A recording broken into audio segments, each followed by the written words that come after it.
반갑습니다. 네, 안녕하십니까. 부산 동래구 온천동 금정마을 무량사 법천입니다. 법천 스님과 함께하는 불교 공부방 밴드에서 매주 화요일, 수요일 저녁 7시부터 8시까지 찾아뵙고 있습니다.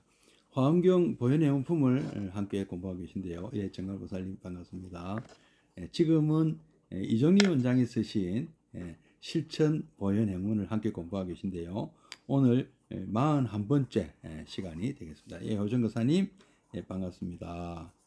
오늘 2월 21일 화요일 실천 보현행문 강독회 41번째 시간을 시작하겠습니다. 3개월부터 시작하겠습니다.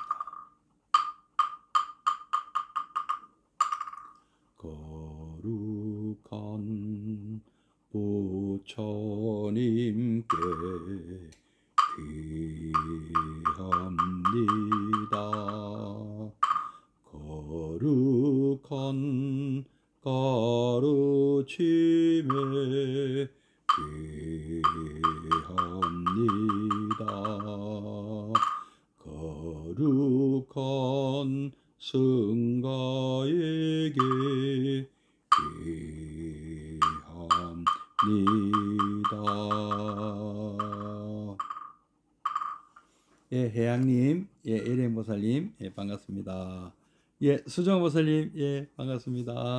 예, 예, 함께 입증해 드리겠습니다.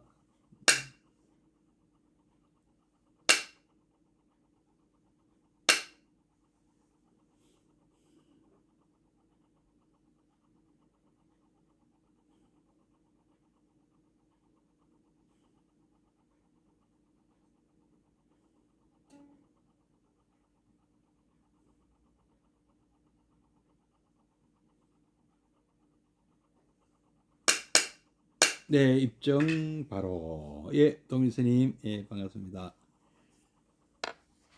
예, 지난 시간까지 실천 보현 행원 참회 업장 편을 마쳤습니다. 예, 세상에서 제일 예경 잘하는 분이 바로 부처님이시고, 세상에서 제일 칭찬 잘하시는 분이 부처님이시고, 세상에서 제일 공양 잘하시는 분이 부처님이시고, 세상에서 제일 참회 잘하시는 분이 부처님이시라고 말씀드렸습니다. 부처님은 이렇게 중생들을 예경하고 칭찬하고 공양하고 또 참회하셨습니다. 네, 우리도 부처님 앞에서 예경하고 칭찬하고 공양하고 참회하는 법을 배워서 부처님과 똑같은 그런 우리 보현행문을 일상에서 실천하는 것이 바로 불자다운 삶이 아닌가 이렇게 생각합니다. 그러니까 이번 시간은 교재 147페이지 수휘공덕 하나 되는 가르침 를 함께 공부하시겠는데요. 뭐 교재가 없으셔도 제가 읽어드리는 내용을 잘 귀담아 들으시고 또 그 내용을 한 번 더 새기면서 또 되풀이합니다. 그래서 한번 함께 좀 들어주시면 되겠습니다. 147페이지 같이 제가 한번 읽어보도록 하겠습니다. 예. 수위 공덕 하나 되는 가르침. 우리는 왜 남의 공덕을 기뻐해야 하는가? 우리의 본 생명이 본래 하나다. 그러므로 우리는 종국에는 결국 하나가 되어야 한다. 예, 홍옥기 보살님, 예, 반갑습니다. 예, 처음 오신 것 같은데요. 예, 반갑습니다. 예, 계속 읽어 보겠습니다. 남의 공덕을 기뻐한다는 것은 남이 잘한 것, 잘 되는 것을 기뻐하는 것입니다. 그런데 사실 남의 공덕을 기뻐하는 것은 일반인들로서는 그리 쉬운 일은 아닙니다. 그러나 진리의 눈으로 보면 우리는 같이 기뻐할 수밖에 없으니 그것은 중생은 모두가 하나로 이어져 있기 때문입니다. 중생은 본래 하나입니다. 중생은 모두 한 마음 일심에서 갈래갈래 나왔으며 모습도 다르고 삶도 다르나 모두 한 마음으로 이어져 있습니다. 그런 이유로 아르헨티나에 바람이 불면 동해에서 폭풍이 일고 엄마 잃은 강아지가 슬피 울면 사람인 저도 가슴이 아픈 것입니다. 중생의 눈으로만 보면 나와 아무 상관없는 일이지만 지혜의 눈으로 보면 온 중생의 일입니다. 그러므로 우리는 한 중생의 보잘것없는 공덕에도 같이 기뻐하는 것입니다. 세상 역시 본래 하나입니다. 따라서 세상과 사회, 인간은 발전할수록 하나가 됩니다. 지구는 네트워크로 이미 하나가 되어가고 있습니다. 다양한 민족, 국가가 사는 유럽도 유로화의 출현으로 경제적으로 하나가 되어 갑니다. 사람도 남녀 구분이 없어집니다. 사회가 발전할수록 다양한 가운데 큰 흐름은 하나가 되어 갑니다. 본래 하나였기 때문에 잠재적으로도 하나를 지향하는 경향이 있는 것입니다. 여러 갈래로 갈라진 것은 편의상 이유에서입니다.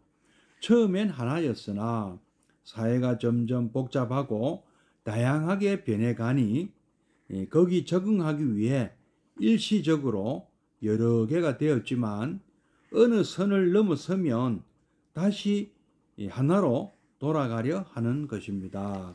예, 김학영 선생님 반갑습니다. 본래 하나였기에 하나를 지향하는 것입니다. 집안의 통장, 가계부도 처음엔 여러 개로 나누지만 나중에 관리할 때는 한 사람이 한 묶음으로 합니다. 본래가 하나였기 때문입니다. 예, 오늘 배울 내용 첫 번째,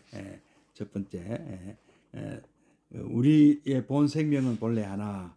그러므로 우리는 종국에는 결국 하나가 되어야 하는 내용을 읽었습니다. 오늘 수의공덕 하나 되는 가르침 이렇게 부제목인데요. 수의공덕이라는 뜻은 남이 짓는 공덕을 함께 기뻐한다는 뜻입니다. 우리는 왜 남이 짓는 공덕을 기뻐해야 하는가? 남의 슬픔은 그것도 공감을 못하는 사람들이 있다고 합니다. 소위 말하는 사이코패스, 소시오패스 이런 사람들은 남의 아픔을 공감하지 못한다고 합니다. 그러나 대부분 우리 평범한 우리 보통 사람들은요, 남의 아픔을 잘 공감합니다. 슬픈 영화를 보고 함께 슬퍼하고 눈물을 흘리는 것은 쉽습니다. 근데 남의 아픔은 비교적 쉽게 상대적으로 그렇다는 말씀입니다. 비교적 쉽게 공감하는데 남의 기쁨은 그것만은 좀 못한 것 같아요. 왜냐하면은 이 시기 질투를 할 가능성이 많습니다. 남이 잘 되는 것은요. 그 참 묘한 심리인데요. 여기 또 그런 말씀 나옵니다. 남의 공덕을 기뻐한다는 것은 남이 잘한 것, 잘 되는 것을 기뻐하는 것입니다. 그런데 사실 남의 공덕을 기뻐하는 것은 일반인들로서는 그리 쉬운 일이 아닙니다. 이것은 이제 우리가 경쟁 사회라서 그런 것 같아요. 경쟁이 너무 심하다 보니까 같은 반의 친구가 1등을 하면 자기는 1등 못 하는 거잖아요. 같이 1등 할 수는 없잖아요. 같이 1등 할 수가 있으면 얼마나 좋겠습니까? 친구들이 모두 다. 근데 우리는 학교 가면 또 저학년에는 그런 거 없지만은 이제 학년이 올라갈수록 고등학교 고학년에 올라갈수록 대학 입시라는 것이 있기 때문에 할 수 없이 이 서열을 짓게 됩니다. 공부 잘하고 못하고 막 석차도 내고 공부를 그걸로 판단하잖아요. 저희 어릴 때도 그랬습니다.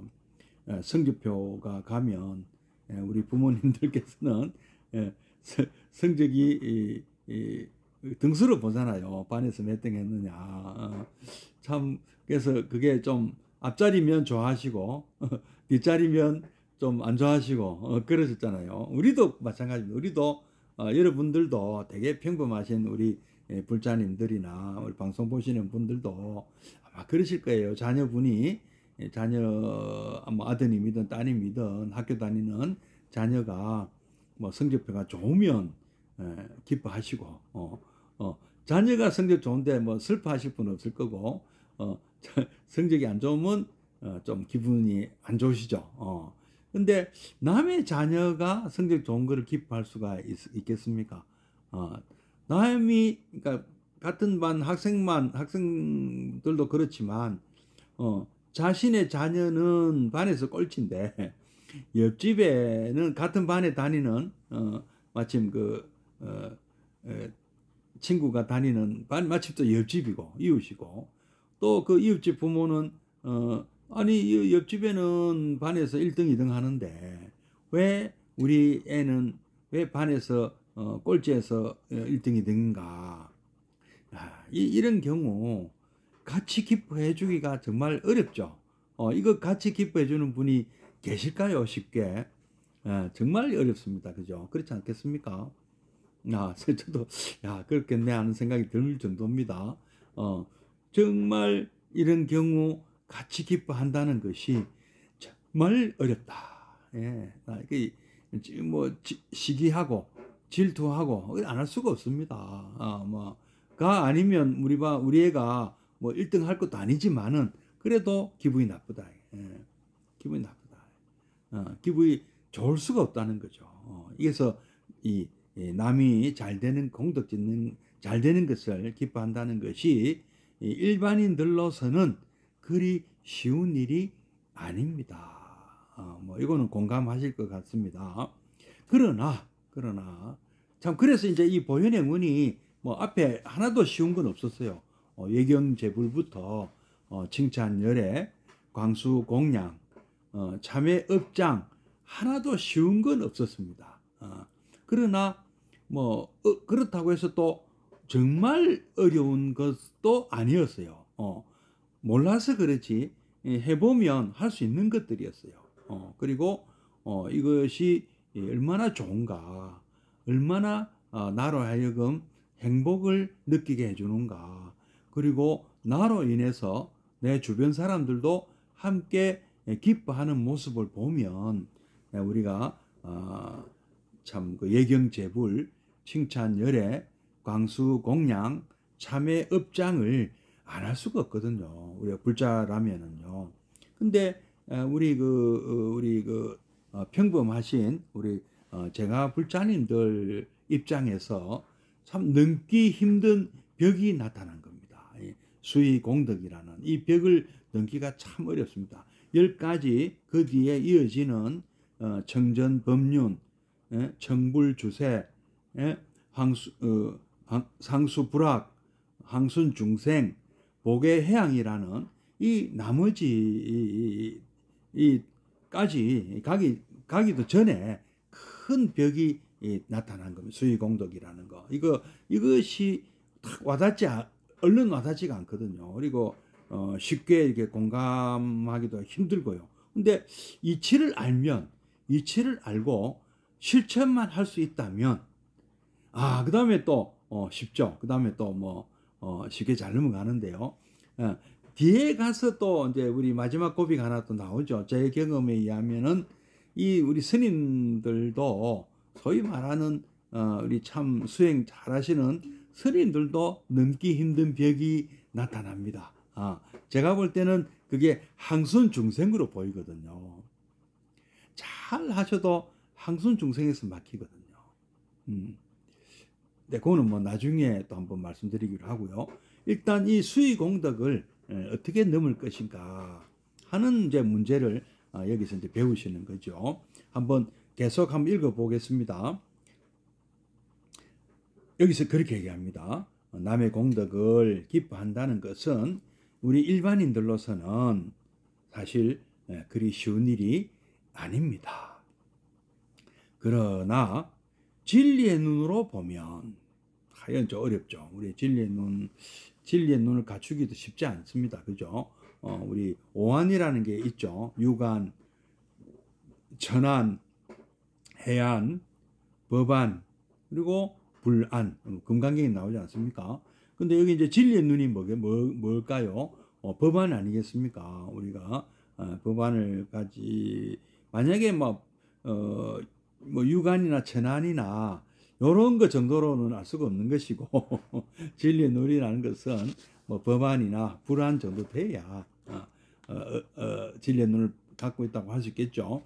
어쨌든 먼저 이 깨달으신 부처님께서 보실 때 그럴 수밖에 없다는 것이죠.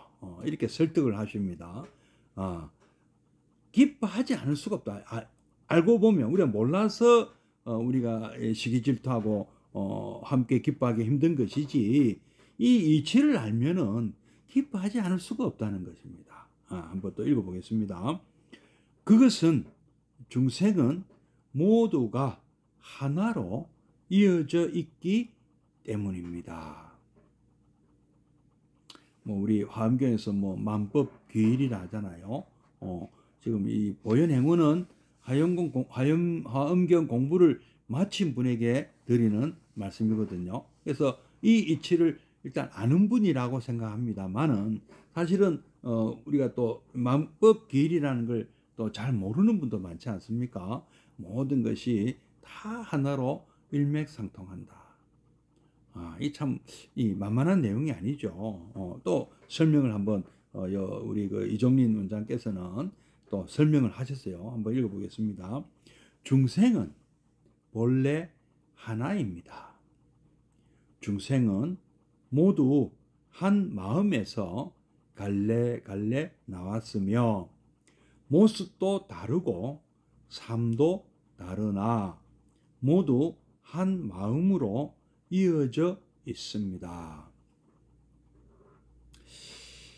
그런 이유로 아르헨티나에 바람이 불면 동해에서 폭풍이 일고 베이징에서 나비가 날개짓 하면 미국에서 돌풍이 분다. 이런 내용이었던 것 같은데 어쨌든 여기는 약간 그거하고 약간 비율을 약간 달리 있습니다. 아르헨티나에서 아르헨티나라는 나라는 어디 있는지 알고 계시지요? 잘 모르는 분들이 계실까봐 제가 말씀드리는데요.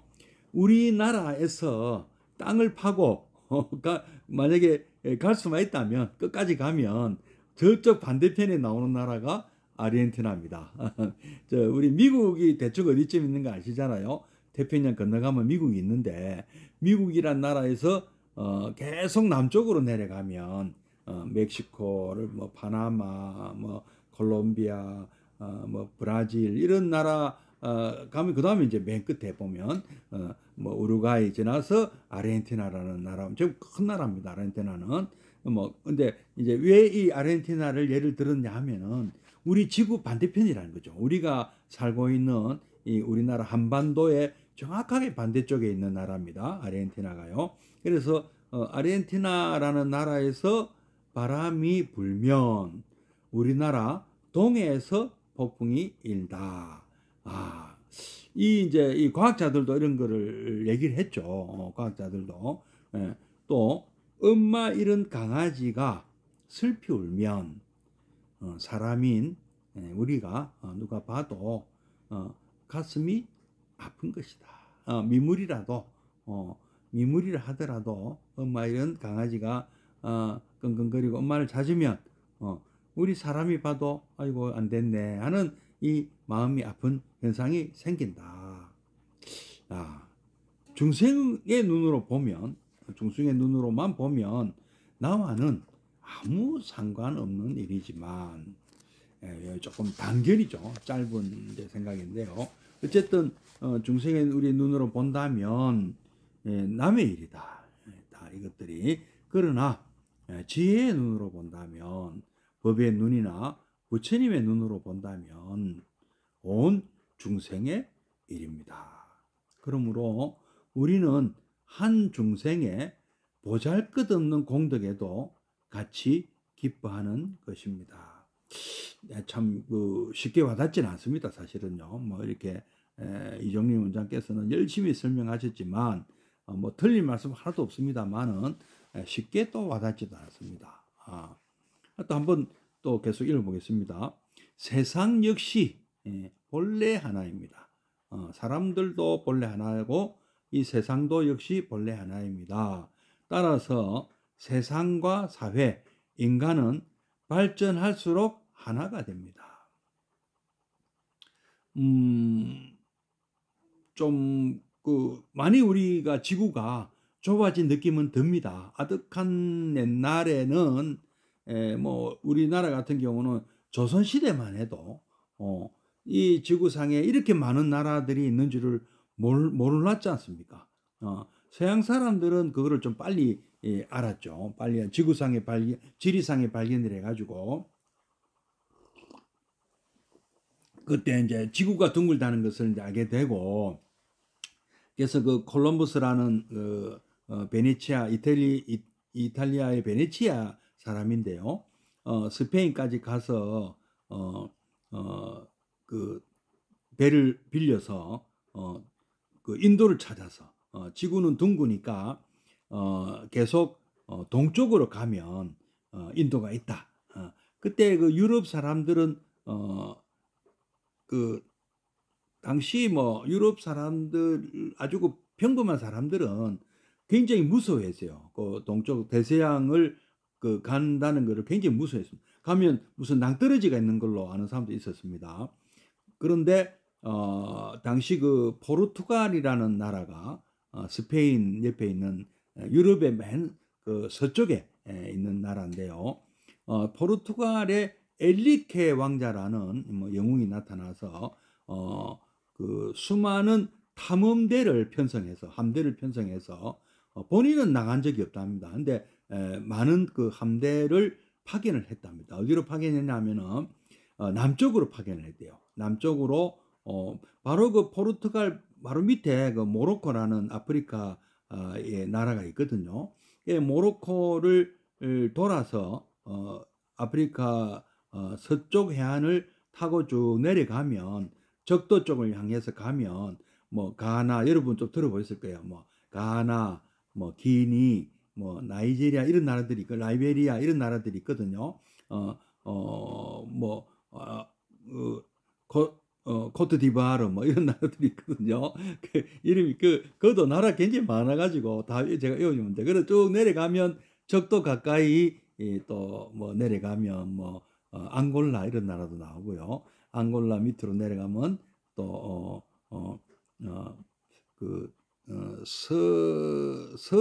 남아프리카를 돌게 됩니다. 남아프리카 가면 아프리카 맨 밑에 가면 희망봉이라는 곳이 나와요. 그 희망봉을 또 돌아서 이번에는 아프리카 동해안을 올라갑니다. 올라가면서 모잠비크인가요? 마다가스카르나 섬도 있죠. 고래 쭉 올라가면은 그 어디가 나오느냐 하면은 소말리아라는 나라가 나오고요. 소말리아에서 그 바다 바로 위에 바다 건너 홍해를 건너가면 사우디아라비아가 나옵니다. 물론 그 오만 이런 나라들이 있지만은요.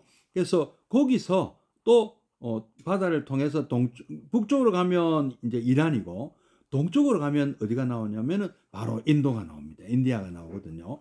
이런 항해를 그래서 이 포르투갈 상인들이 아프리카를 통해서 인도로 가는 항로를 개척을 했습니다. 그래서 당시에 인도는 세계에서 가장 잘 사는 나라였어요. 예. 이 사람들이 인도를 갔을 때는요. 인도는 오랜 옛날부터 이 홍해 통해서 이집트나 그리스, 이 로마 이런 데하고 교류를 했고요. 또 동쪽으로는 말라카 해협을 통해서 우리 동남아시아 그리고 중국 그리고 우리나라 뭐 일본 이렇게 무역을 했던 역사가 있습니다. 여러분 우리 가야의 김수로 왕의 부인이 허황옥 왕후 아닙니까? 그분이 어디서 왔습니까? 인도에서 왔다 그러잖아요. 그러니까 2000년 전에도 그런 인도에서 왕족이 와서 우리나라 왕족과 결혼했지 않습니까? 그러니까 굉장히 고대에는 이런 교류가 많았다고 합니다. 그래서 무역이 인도가 그 중간에 있잖아요. 인도 자체가 굉장히 부유했어요. 농사도 잘 되고 뭐 엄청나게 부자였습니다. 아마 지금 인도하고 보시면 만만하게 보면 안 됩니다. 부처님 당시 때도 2600년 전에 인도도 굉장히 세계적인 선진국이라고 봐야 됩니다. 그래서 이 포르투갈 쪽에서 지리상의 발견 그렇게 찾아 나선 것도 원래는 유럽 이탈리아 반도에 있는 베네치아라는 나라가 조그만 도시국가 제노바하고 이 두 도시국가가 동로마 제국을 경유해서 콘스탄티노플을 경유해서 페르시아 이란을 통해서 이 인도로부터 어떤 실크로드, 그러니까 이것은 중국에서 실크로드만 보면 중국에서 출발해가 중앙아시아를 거쳐서 인도 뭐 페르시아 거쳐서 그다음에 우리 유럽으로 이렇게 무역로가 옛날에 있었거든요. 실크로드가. 근데 이제 오스만 투르크라는 지금 지진 난 곳 있죠. 티르키예가 있었던 오스만 투르크라는 아주 강력한 나라가 무역길을 막아버려요. 동서교역을. 그래서 인도를 가려면 오스만 투르크를 경유해야 되는데 못 가게 하니까 이제 베네치아나 제노바 같은 나라의 상권은 좀 석양길로 좀 지중해를 통한 그런 무역로는 막히고요. 이 포르투갈이 개척한 이 아프리카를 돌아가는 이 희망봉을 돌아가는 인도로 가는 이 항로가 개척이 됐습니다. 그래서 포르투갈이 굉장히 부자가 되고 이 스페인도 뭐 등달아서 좀 이렇게 근데 이제 그래서 이제 포르투갈은 부자가 됐는데 스페인은 조금 한 발 늦었어요. 그때 스페인은 한참 전쟁이 계속 한 몇백 년 동안 전쟁을 했었습니다. 어떤 전쟁이냐면은 지금의 이슬람교 세력들이 스페인을 정복하고 대부분의 스페인 땅을 교도가 장악을 했는데요.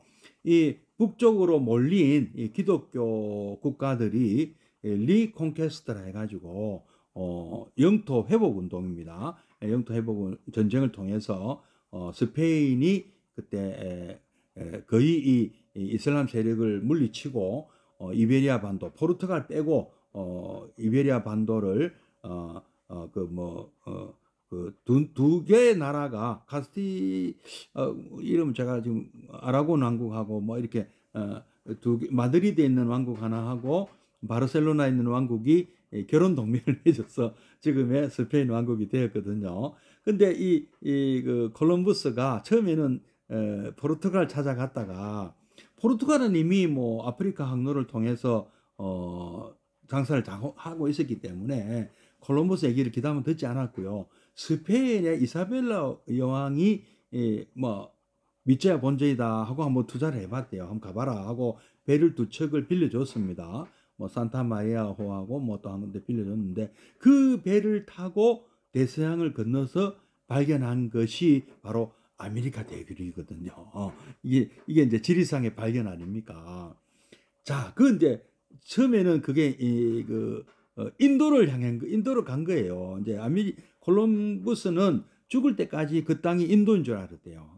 근데 그래서 이제 거기를 서인도 제도라고 불렀습니다. 근데 인도가 아닌데도 인도도 착각한 거죠. 그래서 거기 살던 사람들을 인디안이라고 불렀고요. 근데 나중에 알고 보니까 인디안이라는 말이 뭐냐면 인도 사람이란 뜻이거든요. 그러니까 거기 사는 사람들이 진짜 인디언은 아니고 아메리카 대륙의 인디안이다 해서 이제 아메리카 인디안이라는 말이 나온 거죠. 그리고 이 아메리카가 인도가 아니다 하는 것을 안 사람이 아메리고 베스푸치라는 또 이탈리아 사람인데 이 사람이 알았거든요. 그래서 아메리카라는 대륙 이름은 이 아메리고 베스푸치의 이름을 딴 겁니다. 콜럼버스는 안타깝게도 그걸 몰라가지고 콜럼버스의 이름은 콜롬비아라는 나라 이름하고요. 워싱턴 DC 디스트릭트 오브 콜롬비아 거기 이제 이름이 남아 있습니다. 이런 이때만 해도요. 그러니까 그러면서 또 재미있는 거는 보면 이 포르투갈 사람들이 아프리카를 돌다가 그 해류를 잘못 타가지고요. 엉뚱한 데로 가서 내린 곳이 지금의 브라질이에요. 그래서 브라질은 다른 남아메리카의 다른 나라들은 다 스페인의 식민지였기 때문에 스페인어를 쓰는데 브라질만은 포르투갈어를 쓰는 까닭이 거기서 나왔다고 합니다. 그래서 또 뭐 교황청에서 브라질은 포르투갈 거고 나머지는 스페인이 해라 하고 또 그렇게 또 뭐 자기들 멋대로 이렇게 갈라주고 했답니다. 근데 어쨌든 이때 이제 슬슬 이 세계가 굉장히 넓구나 하는 거를 이제 사람들이 알게 되었고요. 우리는 그보다도 뭐 몇백 년 더 늦어진 거죠. 그 사람 서양 사람들이 그렇게 알았다는 것이고요. 아메리카 대륙. 그다음에 이제 영국인들에 의해서 뭐 오스트레일리아, 뉴질랜드가 뭐 어때서 이제 식민지가 되고 그렇게 되지 않습니까? 그래서 지구가 점점 어떻게 되느냐? 좁아진다는 느낌을 받게 된 거죠. 이제 인류가요. 그게 지금 얼마 안 된 거죠. 우리나라 사람들까지 이제 다 알게 됐으니까요. 예, 수미정 목사님, 예, 반갑습니다. 그래서 지금은 어떻습니까? 지금은 굉장히 좁아졌죠. 지금은 뭐 티르키에 뭐 지진 나면 우리 사람들 가서 막 그 사람들 구해주고 구호 물품 보내고 마치 이웃집에 무슨 저 큰 사고 난 것처럼 그렇게 지금 대하고 있지 않습니까? 일본 지진 난 것도 그렇고요. 예, 무슨 어디 뭐 어느 나라에서 큰 뭐 있다 하면 막 우리가 금방 우리나라 사람들 참 그런 면에서는 참 훌륭하세요. 제가 볼 때는. 예, 제가 이렇게 생각합니다. 우리나라 사람들의 DNA는 뭐 지금은 뭐 기독교를 믿든 천주교를 믿든 뭐 무슨 종교를 믿는지 모르겠지만 이 수천 년 동안 우리가 불교를 믿어왔기 때문에 모태신앙하지만 미안하지만 그 할머니들은 불교를 믿었습니다. 진짜 모태신앙이 불교예요. 그러니까 우리들의 이 DNA는 불교가 있습니다. 불교적인 마인드가요. 우리는 남이 그 불행에 빠지면 왜 우리가 우리 민족이 자비심이 유달리 강하냐. 그리고 나로 인해서 남이 피해보는 것을 참 쉽게 이렇게 용납하지 않는다. 그래서 참 마스크 솔선수범해 쓰고요. 백신 솔선수범해서 맞았고요. 내 때문에 다른 사람에게 피해주기 싫다는 거죠. 우리는 나만을 생각하지 않고 모두를 위하는 마음을 갖고 있지 않습니까? 지금도 그렇지 않습니까? 예, 그러면은 정말 우리는 우리도 모르게 우리는 불교적인 그런 소양이 다 있다고 저는 생각합니다. 자, 어쨌든 이 지구는 이 세상과 사회, 인간은 발전할수록 하나가 돼. 지금 이제 지구촌이라고 하잖아. 한 마을이나 다름없다는 뜻이잖아요. 그래서 뭐 한쪽에서 전쟁이 나면 다 같이 고생하는 거예요. 지금 우크라이나하고 러시아가 전쟁을 하고 있기 때문에 뭐 다른 나라 사람들은 전쟁을 하지 않으면서도 그 고통을 공유하고 있다. 뭐 전쟁을 직접 하는 나라만큼은 아니지만 뭐 이렇게 되는 거죠. 영향을 받지 않을 수가 없는 거죠. 그리고 어느 한 나라가 코로나가 발생해서 고생을 하면 금방 전 세계로 이렇게 퍼지지 않습니까? 얼마나 지구는 이 하나가 되어버렸습니다. 정말로.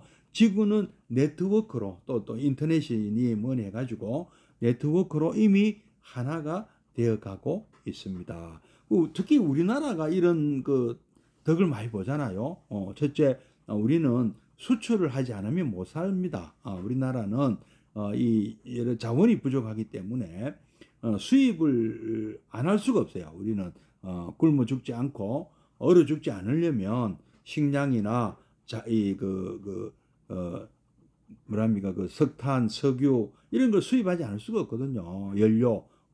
그리고 뭐 그다음에 이제 그러면서 또 우리가 달러를 벌어들여야 되니까 외화를 벌어들여야 되기 때문에 또 원재료를 사서 기술도 사와서 우리가 손재주 좋은 우리나라 사람들이 그거 만들어서 물건을 팔고 또 지금은 물건만 파는 게 아니고 우리의 문화 한류를 해가지고 영화 뭐 그다음에 음악 뭐 뷰티 화장품 많은 것들을 우리가 지금 한류라 해가지고 우리는 이렇게 전 세계를 상대로 뭐 장사하고 또 우리가 문화 상품을 팔고 이래 우리가 살고 있잖아요. 그래서 이런 국제화 시대, 글로벌리즘, 우리 참 그동안에 참 잘 헤쳐나왔다고 생각이 듭니다. 옛날에 참 걱정 많이 했거든요. 뭐 도쿄 라운드니 우루과이 라운드니 뭐 이런 한 번씩 바뀔 때마다 뭐 우리는 참 걱정을 많이 했지만 잘 지금 한미 FTA니 잘 지금 적응하고 잘 헤쳐나오고 있는 중인데 최근에 뭐 여러 가지 또 무역 적자 뭐 그다음에 금리 인상 또 참이 또 파고가 또 몰려와요.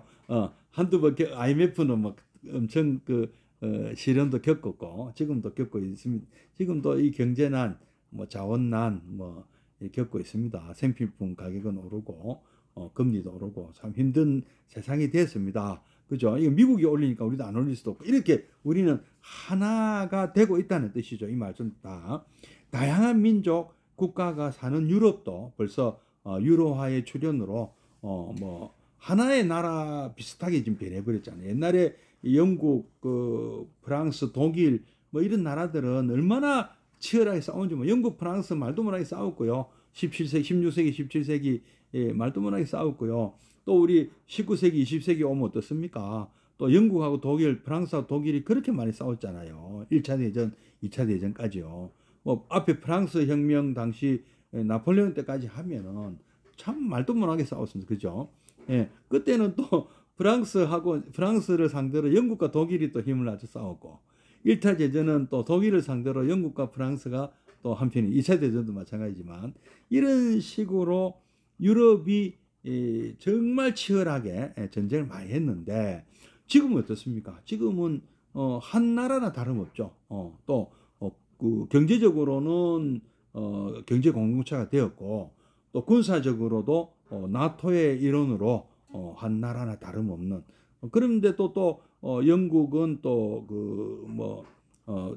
탈퇴하는 하여튼 그것도 재미있는 현상이죠. 뭐 탈퇴해서 영국은 뭐 영연방 커먼웰스라고 영연방이 있기 때문에 그거 믿고 뭐 탈퇴했는지도 모르겠습니다만은 유럽 경제권에서 나와버렸지 않습니까? 네. 하여튼 뭐 이 국제 사회의 어떤 변화는 뭐 깨지는 수도 있지만 통합 쪽으로 한번 가고 있는 것도 많습니다. 하나의 어떤 경제권이나 다름없습니다. 경쟁하면서도 서로 협조 안 할 수가 없는 우리 한국, 일본, 한국, 중국도 마찬가지죠. 경쟁하고 다투면서도 또 한중 간이나 한일 간은 경제적으로 굉장히 밀접한 관계이기 때문에 우리가 참 저는 그렇습니다. 참 함부로 적대시하면 안 되는데 참 우리 또 역사의 문제로 앙금은 여전히 남아 있잖아요. 중국하고도 그렇고 일본하고도 그렇고. 그러나 현실적으로 우리가 먹고 사는 문제를 따지면 이웃 영국, 프랑스, 독일처럼 뭐 옛날에 어떻게 싸웠던 간에 우리도 그런 식으로 좀 가면 좋겠어요. 저 생각에는요. 특히 우리나라 같은 경우는 우리가 제일 약하잖아요. 그래서 이웃 나라들이 서로 안 싸우도록 그 안중근 우리 그 의사 말씀대로 우리는 항상 평화를 우리가 이끌어야 된다. 이 동양 평화. 안중근 의사 말씀이 참 와닿던데요. 우리나라가 앞장서야 됩니다. 우리나라가 미국이나 뭐 이 일본, 그다음에 중국, 러시아 이런 세계 4대 강국 가운데 있으면서 우리가 전쟁에 앞장서서는 안 됩니다. 우리는 항상 평화에 앞장서고 그래야 우리가 잘 살 수가 있어요. 무역도 하고 한류도 수출하고요. 자, 이런 것이 지금 현재 세계 현황입니다. 그래서 경제적으로 하나가 되어 갖고 있고 하나를 추구해야 돼요.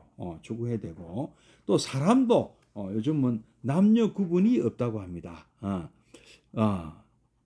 여자는 남성화되고 남성은 여성화되고 있나요?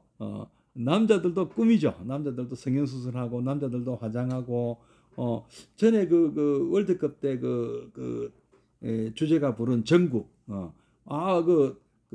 그날 됐습니까? 그 월드컵 개막하는 날 나와서 노래 부르는데 화장을 진하게 했더라고요.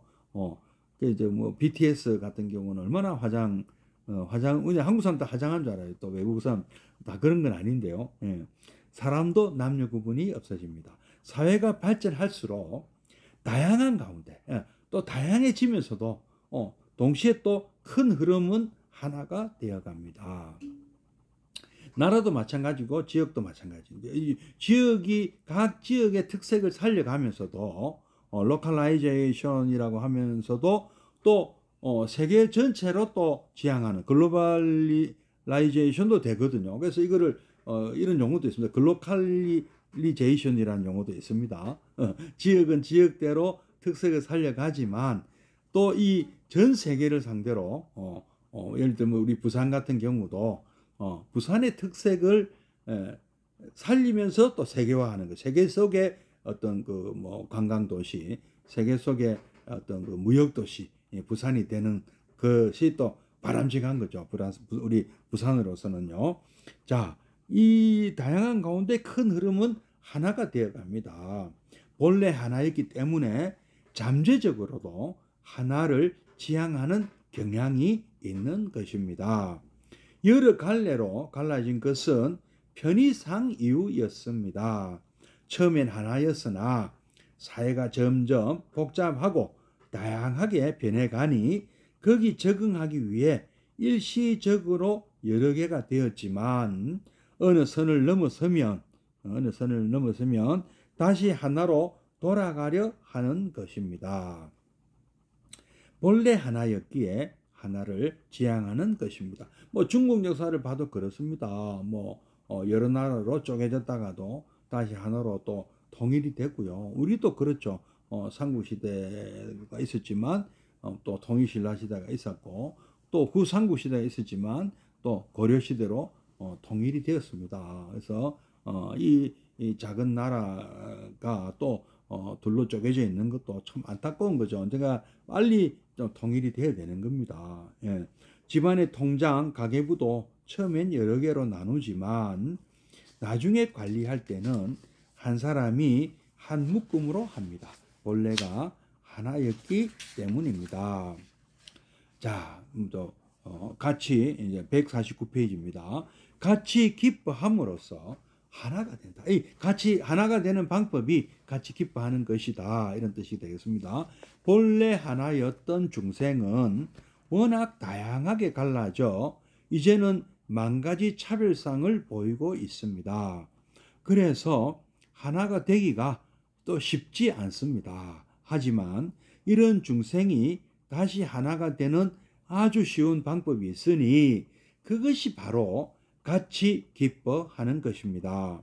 우리는 같이 기뻐함으로써 하나가 됩니다.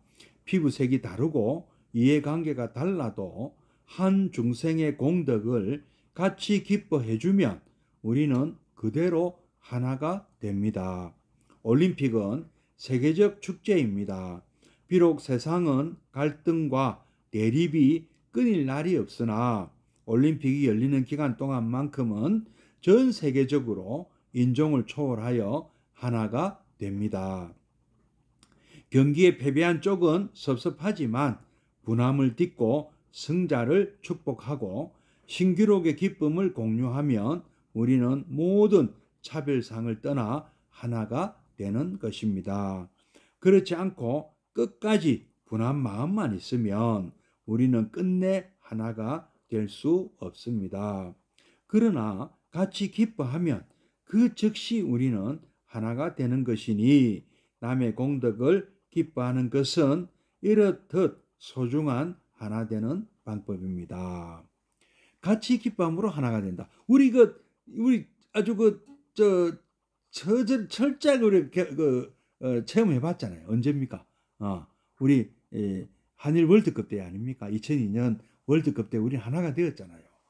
붉은 악마. 참 우리나라 축구가 단 한 번도 본선에는 뭐 여러 번 출전했지만 본선 조별 예선을 통과한 적이 없는데 우리 서울에서 우리나라에서 열렸던 월드컵에서 세계 4강을 이루지 않았습니까? 정말 그때의 감동은 지금 요새 아주 젊은 분들은 잘 몰라도 30대 이상은 다 알잖아요. 그렇지 않습니까? 본래 하나였던 중생은 워낙 다양하게 갈라져 이제는 만 가지 차별상을 보이고 있습니다만 그래서 하나가 되기 어렵지만 이런 중생이 다시 하나가 되는 아주 쉬운 방법이 있으니 그것이 바로 같이 기뻐하는 것입니다. 뭐 이거 말고도 뭐 우리가 올림픽 나가서 우리나라 선수가 메달을 딴다든지 하면 우리 전 국민이 다 같이 기뻐해 줬잖아요. 내 아들이 금메달 딴 것처럼, 내 아들이 동메달 딴 것처럼, 내 아들이 억울하게 진 것을 아쉬워 마치 내 아들이 나가서 억울하게 참 탈락한 것을 안타까워하듯이 우리 다 같은 마음이었지 않습니까? 지금 뭐 또 손흥민 선수 얘기 안 할 수가 없는데요. 손흥민 선수 골 넣는 게 사실 우리 삶하고 무슨 관계 있습니까? 아무 관계 없지만은 그것도 뭐 남의 나라 프로팀 가서 거기서 뭐 토트넘이라는 우리나라 프로팀도 아니고요. 우리 고장의 프로팀도 아니잖아요. 우리 뭐 부산 아이콘스 선수로서 나가서 골을 넣은 것도 아닌데 왜 우리가 기쁩니까? 함께 기뻐해 주잖아요. 왜 함께 기뻐하십니까? 여러분, 국적이 우리 한국 사람이라서 그렇습니까? 또 우리만 기뻐합니까? 또 영국 런던에 토트넘을 응원하는 그 팬들, 전 세계에도 토트넘 팬뿐이 아니고 손흥민 팬이 그리 많다고 합니다. 다 같이 기뻐해 주잖아요.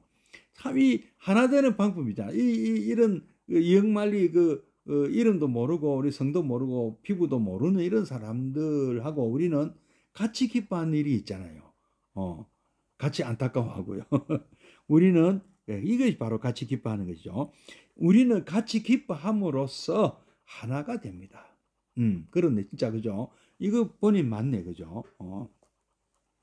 피부색이 다르고 이해관계가 달라도 다른 이해관계는 다를 수 있어. 그러나 한 중생의 공덕을 같이 기뻐해 주면 우리는 그대로 하나가 됩니다. 올림픽은 이제 참 운동 경기가 참 좋은 어떤 뭐 이런 우리 그래서 사람들이 또 좋아하는지도 모르겠네요. 올림픽이고 월드컵 이런 거를요. 올림픽은 세계적 축제입니다. 비록 세상은 갈등과 대립이 끊일 날이 없으나 올림픽이 열리는 기간 동안만은 전 세계적으로 인종을 초월하여 하나가 됩니다. 경기에 패배한 쪽은 섭섭하지만 분함을 딛고 안타까운 마음을 또 섭섭한 마음, 분한 마음을 딛고 승자를 축복하고 멋지다. 우리는 국민학교지만 초등학교 다닐 때 배우잖아요. 운동회 같을 때 배우잖아요. 당당하게 승부를 하고 이겼으면 기뻐하고 졌으면 축하해줘. 박수 쳐주고 함께 기뻐해. 나는 졌지만 그래 너가 잘했다 하고 우리 참 이 초등학교 때 배우는 건데 그죠? 예. 섭섭하지만 분함을 딛고 승자를 축복하고 박수 쳐줬잖아요. 그죠? 신기록의 기쁨도 공략. 우리가 인간이 10초를 100m 달리기 위해서 10초를 돌파했다. 이거는 인류의 기쁨이다. 인간으로서 이런 어떤 마의 구초대를 이런 막 기사되고 전 세계 사람들이 같이 흥분하고 기뻐하고 이런 일도 있었잖아요. 예. 그렇지 않습니까? 세계 신기록 많이 나오면 다 기뻐하지 않습니까? 예. 우리는 모든 차별상을 떠나 하나가 되는 것입니다. 그렇지 않고 끝까지 분한 마음만 갖고 있다면 좀 그런 사람이 있다면 좀 글쎄요. 그 참 불자라고 할 수가 없는 거죠. 그런 분들은 우리는 끝내 하나가 될 수 없습니다. 불자라면 우리가 이런 어떤 사례 말고도요. 누가 잘 됐다 하면은 참 축하하고 같이 기뻐해 준다. 시기 질투할 게 아니고 그것이 왜 그 사람이 잘 되고 그 사람이 공덕 짓고 하는 것이 왜 그것이 내가 왜 기분 나쁠까요? 내한테 이익이 됐나요? 이익이 그 사람의 실패가 나의 이익이 된다 하더라도 그 성공이 나의 이익이 되는데도 불구하고 상대편이 기뻐하는 걸 그 꼴을 못 본다 하는 사람도 있잖아요. 배가 고픈 거는 참아도 그런 말도 있습니다. 배가 아픈 거는 못 참는다. 난 저 생각할 때는 참 못난 짓이다 하는 생각이 듭니다. 사촌이 논을 사면 기분 나쁜데 배가 아프고 진짜 참 못났다. 저는 그런 생각이 드는데 왜 사촌이 논 사면요, 형님 축하합니다. 같이 기뻐해 주는 게 그 손해일까요? 이익 아닐까요? 쌀이 한 가마 올지도 모르는데 그죠? 추수하면 그래 동생 그래 쌀 한 가마 보냈다 이래 될 수도 있는데 그 집안의 경사인데 왜 배가 아플까? 배가 고픈 거는 참아도 배 아픈 거는 못 참다. 참 와닿기도 하면서도 참 어처구니도 없습니다. 저는 근데 우리가 끝까지 이런 분한 마음 이런 것을 가지면은 끝내 하나가 될 수가 없다. 그러나 같이 기뻐하면 그 즉시 우리는 하나가 되는 것이다. 옆집 아들이 서울대학 갔을 때 정말 내 아들 간 것처럼 기뻐해줘. 비록 우리 아들은 성적이 안 좋아서 그만 못한 대학에 가거나 아니면 또 내년을 기약하게 되거나 좀 그렇더라도 정말 정말 잘 됐습니다. 정말 축하합니다. 정말 기쁘시겠습니다. 저도 기쁩니다. 이렇게 우리가 이런 마음을 가져야. 그러면 아들 하나 얻어요. 정말 기뻐하시면은요. 네. 남의 공덕을 기뻐하는 것은 이렇듯 소중한 하나 되는 방법입니다. 야, 정말 이제 참 쉽지는 않다 싶습니다. 정말 만만치 않 싶은데 이거를 극복해 이걸 넘어서야 우리가 참 불자, 참 보살님, 참 부처님이 되십니다. 예경 잘하시고 칭찬 잘하시고 공양 잘하시고요, 참회 잘하시고요. 이제 수의도 수의공덕도 수의찬탄 많이 우리 불자님들 잘 아시냐 수의찬탄 한다고. 이거 정말 이게 정말 우리 불자로서는 최고의 덕목이다. 특히 지금까지는 우리 모든 불자님의 기본 덕목입니다. 수행자뿐이 아니고 제가 불자님들 이거 지금 기본 수행이거든요. 이 기본 수행요. 수의공덕부터는 조금 이제 응용필이라고 하시는데 최고로 이제 지금 처음으로 지금 난관에 부딪혔을 거예요. 대부분의 사람들 이거는 잘 안 된다. 그러나 우리 못할 것도 없습니다. 해낼 수 있습니다. 예경을 정말 우리가 예경하는 마음을 갖고 있다면 일상에서 만나는 분들을 정말 존경하고 존중하고 리스펙트 한다면 또 우리가 그 또 표현을 칭찬 열에 또 할 수 있는 것이고 또 강수강령하는 마음이 생기는 것이고 또 그런 삶을 살다 보면 지난 삶이 내가 잘못 살았구나 하는 그런 참회하는 마음이 생기는 것이고요. 또 이렇게 맑게 또 이렇게 청정사문으로 내 마음이 맑아졌다면 남이 짓는 공덕도 특히 부처님이 짓는 공덕을 먼저 기뻐하는 거거든요. 부처님의 삶이 정말 그렇구나, 훌륭한 삶이고 내가 함께 기뻐해야 되는 삶이구나. 그 부처님의 삶을 보고 우리가 박수치고 정말 부처님 대단하십니다, 저도 따라 배우겠습니다 하는 마음이 생기게 되는 것 아니겠습니까? 그죠? 예, 바로 그게 우리 불자의 도리겠습니다. 그죠? 예. 자, 그러면 잠시 입정에 들겠습니다.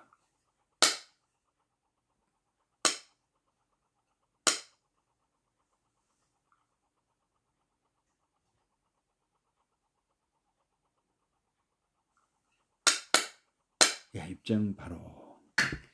예, 사홍서원과 보현행은 함께 하겠습니다.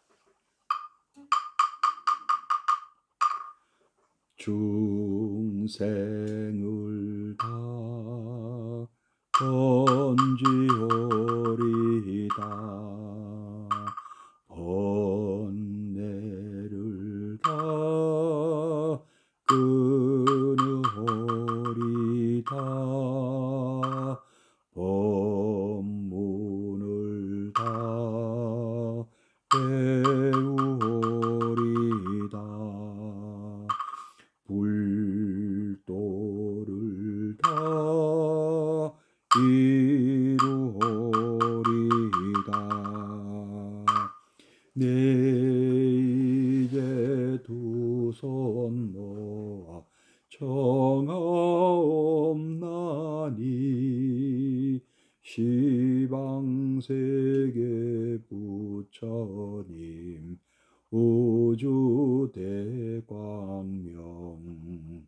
두 눈 어두니 내 맘 굽어 살피사 위 없는 대법문을 널리 여소서. 허공계와 중생계가 다할지라도 오늘 세운 이 사원은 끝없사오리.